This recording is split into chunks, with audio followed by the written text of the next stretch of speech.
Alrighty, so here's how we're gonna foam roll your lats, which are all these are muscles underneath your arm, all the way down in here.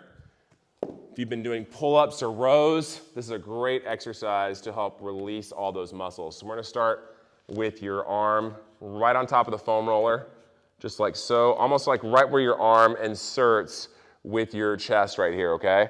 So basically find like a tender spot right here, and then all you're gonna do is you're gonna roll in, putting some pressure right there, and back, just like that. So you're gonna bring this right shoulder in towards the foam roller and bring it back, just like so. Really winding up all that tissue. Make sure the arm that's on the ground is straight and that your body is straight, because mine was not.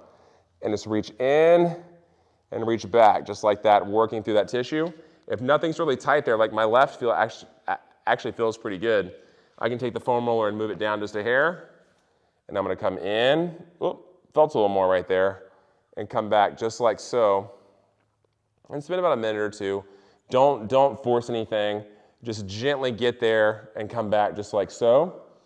And then take it all the way down one more time, right underneath your scapula, and reach back and forth, just like so, driving your chest in, driving your chest out to really release all that tissue underneath your armpit and basically underneath your scapula, just like so. Ready? Spend about a minute to 2 minutes on each side, and you'll be good to go. This is how you do basically foam roll your lats.